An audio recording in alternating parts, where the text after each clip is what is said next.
on May Day in LA this year, I was at a rally, a May Day rally, our big left anti-capitalist day, International Workers' Day.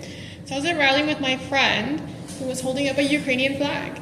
And a Ukrainian leftist approached us and thanked him for bringing the flag, as he said that there did not seem to be a lot of solidarity between Ukrainians with and the local Palestinian movements. I mean, the local Palestinian movements and local left groups didn't really say a lot about Ukraine these days. And vice versa, he said there was a surprising amount of sympathy amongst Ukrainian friends that he had for Israel. Both the Palestinians and Ukrainians are facing genocidal wars by extremely well-armed and well-financed countries, militaries, which have long histories of colonizing them. It's a shame that the natural connection that they have as colonized people fighting against those who are committing and have also committed genocide against them in the past is not made more often. The lack of international left support is unfortunately due in large part due to the fact that Ukraine has the support of Western powers while Palestine does not. And on the other side, skin color and race biases prevent many Ukrainians from seeing the natural connections with Palestinians. But it need not be so, as the Irish are formerly colonized Europeans who are very loudly in solidarity with Palestine. So we have all noticed, a vast student protest movement has recently radically changed the discourse around Israel and Palestine in the US. While youth opinion had already significantly swung more towards Palestinians by 2021, there are articles about this that showed this around then, younger Americans were ignored by the political establishment. It was not until about 7 months into our country arming a genocidal military that youth forced the establishment to take note of their discontent by occupying spaces on colleges at over 50 colleges from coast to coast. This year, in 2024, only 16% of Americans under 30 support the U.S. giving Israel military aid, and for those between 30 to 50, and I'm in that age group, only 26% support more military aid. So basically under 50 Americans are like, no, this is really messed up. We do not want to help this genocide. The only age group that supports more Israeli military aid is senior citizens over the age of 65, with about 56% supporting more aid to Israel. Now, even before the student protest movement broke out, we witnessed an attempt at the ballot box during the primaries to send a message that the anti-genocide, anti-war people are a large group of voters. There's not been a lot of news about this, but I did the math, and about 932,700 Californians voted for candidates in the California Democratic Senate race, but refused to vote for Joe Biden. So that's almost 1 million people who voted for the Senate race and refused to vote for Joe Biden. That is 22% of Democratic California voters. This one relatively unreported, as there was no uncommitted option on our ballot. What did get reported and made this possible was 100,000 voters in Michigan, a critical swing state, also refused to vote for Biden, voting uncommitted, and that was about 13% of voters. And about 19% of Minnesota primary voters also refused to vote for Biden, and there's a significant Somali American population there. So I want to repeat that, about 1 million Californians refused to vote for Joe Biden in our primary. So we've witnessed over the last few weeks pro-Palestinian student movements be brutally suppressed. In the early hours of May Day this year, UCLA student protesters and faculty protesters were viciously attacked for over 3 hours by well-financed fascists who support Israel's genocide of the Palestinians. For 3 hours, campus authorities did nothing, and police allowed this to continue while this happened. I think it ended up being $100,000 was raised on GoFundMe to fund the pro-Israeli counter-protests at UCLA.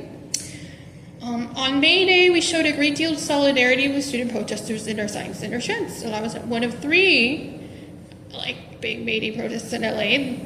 I was at one near downtown. There was a big one in Hollywood that DSA LA participated in the unions.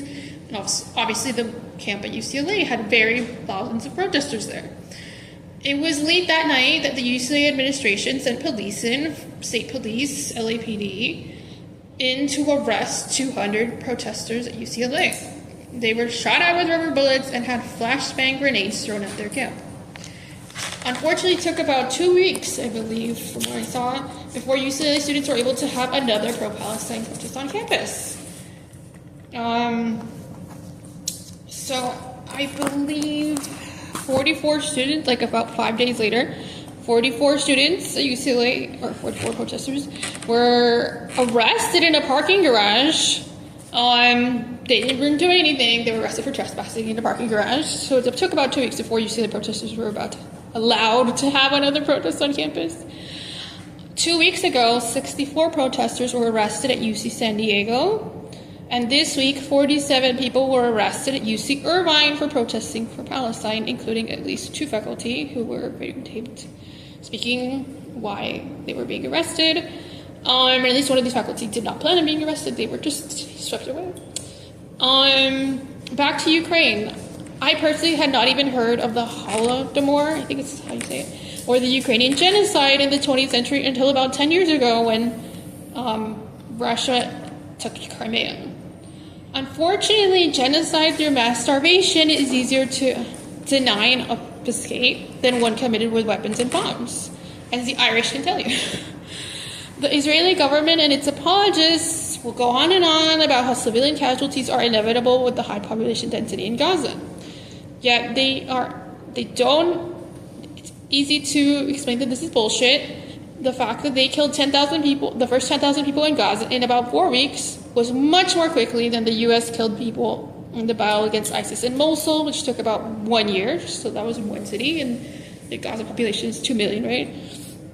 And it was faster than even the brutal Russian war managed to kill in Mariupol, Ukraine. It took them about 6 weeks to kill 10,000 Ukrainians there.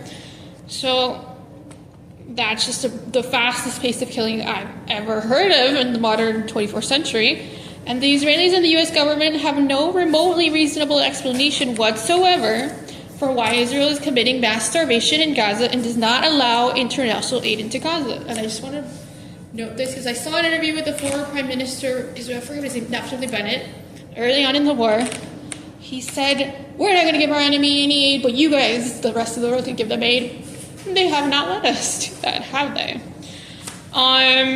We saw Israel attempt to defund the main international aid group distributing aid to Palestinians in Gaza, UNRWA. They pretty successfully got their funding good for several months, but Western governments have restored funding, most of them except for us, except for the US.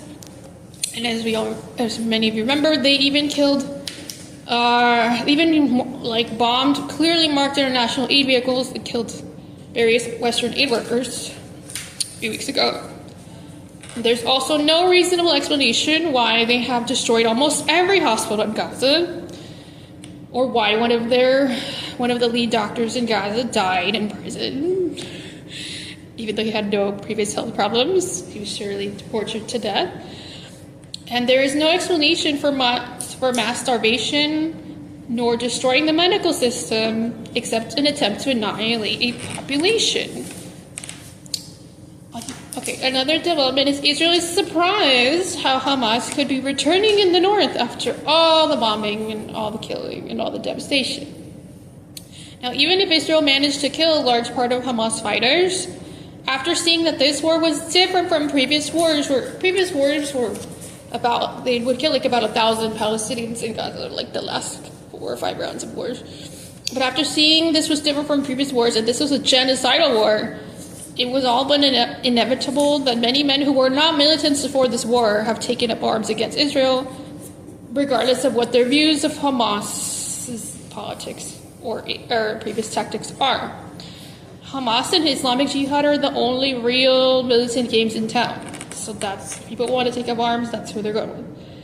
Long gone are the left-wing armed Palestinian groups. They don't have any significant numbers. During the lead up to October 7th attack, a majority of Hamas fighters were orphans from previous wars and occupation. It is not surprising, therefore, that men who lost their family in this war might turn to violence against an army that is trying to greatly reduce the population of Palestinians. This genocide of Palestinians is also sadly happening with the complicity of Arab dictators who are Israel's neighbors. while the United States gave lip service to the Arab Spring in 2010, as we allegedly support democracy all over the world, it is clear the imperialist capitalist establishment was actually terrified of what democratic Middle Eastern governments might do that would go against U.S. interests and Israeli interests. It is far less likely that a democratically run neighbor of Israel would be doing almost nothing to help the Palestinians as they face genocide. Syria's Assad and the Egyptian dictatorship serve U.S. imperial interests far more than any democratic government would. I strongly doubt that a Muslim Brotherhood government or any other democratic government in Egypt would be doing almost nothing or would be complicit in allowing almost no aid to get to Palestinians. As currently happening, the Egyptians are pretty much just letting this genocide happen and no aid get it. So I will conclude by saying we should oppose imperialism, colonialism, and genocide everywhere. It is the only morally and philosophically legitimate position to have. So we should support victory to the Ukrainians and free Palestine. And while we're talking about genocide, let's also not forget about the ethnic cleansing that happened in recent years against the Rohingya in Burma, Myanmar, nor the 1 million person concentration camp that was perpetrated against the Uyghurs in China. Thank you.